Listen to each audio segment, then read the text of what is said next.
বিসমিল্লাহির রহমানির রহিম। আমরা আজকে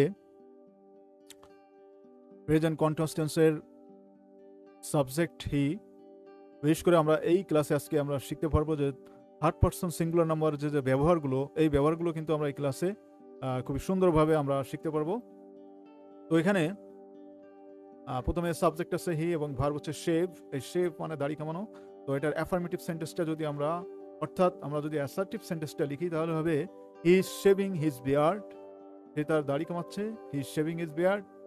নেগেটিভ করলে he is not shaving his beard, সে তার দাড়ি কামাচ্ছে না।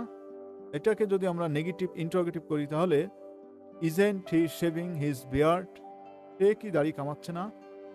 আর এটার ইন্টারোগেটিভ করলে is he shaving his beard, সে কি দাড়ি কামাচ্ছে। এখানে গ্রামারের যে বিষয়টা যে নেগেটিভ তো আমরা সবাই জানি যে অক্সিলারি ভার্বের সাথে নট যোগ করলেই কিন্তু এটার নেগেটিভ হয়।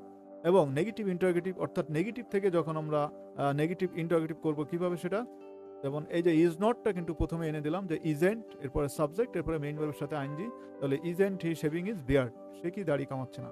এটাকে যদি আমরা এই যে অ্যাফার্মেটিভ থেকে ইন্টারোগেটিভ করি তাহলে ইজটা প্রথমে চলে আসবে, এরপরে সাবজেক্ট, এরপরে মেইন ভার্ব, অর্থাৎ is he shaving his beard.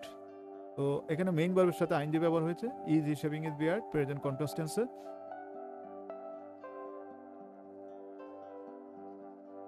এরপরে ডবলইজ কোশ্চেন যে who is shaving his beard, কে দাড়ি কামাচ্ছে। He is shaving his beard, সে দাড়ি কামাচ্ছে। হু দিয়ে কিন্তু প্রশ্ন করা খুবই সহজ। এখানে সরাসরি কিন্তু who plus auxiliary verb plus main ভার্বের সাথে আইএনজি বসে যাবে এবং বাকি অংশ ইজ শেভিং হিজ বিয়ার্ড, সে দাড়ি কামাচ্ছে। হোয়াট ইজ হি শেভিং, সে কি কামাচ্ছে।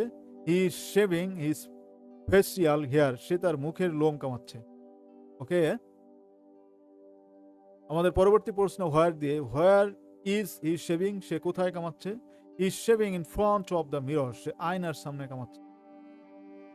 তো ডবলইজ কোশ্চেন করার নিয়ম কিন্তু যে ডবলইজ কোশ্চেন প্লাস এরপরে অক্সিলারি ভার্ব প্লাস সাবজেক্ট এবং মেইন ভার্বের সাথে আইএনজি যেটা থাকবে সেটা বসে যাবে। এইভাবে কিন্তু আমরা ডবলইজ কোশ্চেন করব।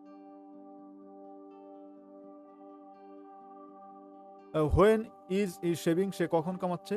ইজ শেভিং এভরি মর্নিং, সে প্রতিদিন সকালে কামাচ্ছে।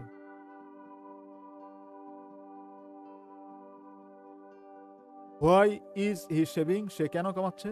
He is shaving for a meeting, সে একটি মিটিং এর জন্য কামাচ্ছে। তো এভাবে কিন্তু আমরা প্রত্যেকটা ডবলইজ কোশ্চেন কিন্তু আমরা এভাবে তৈরি করতে পারি।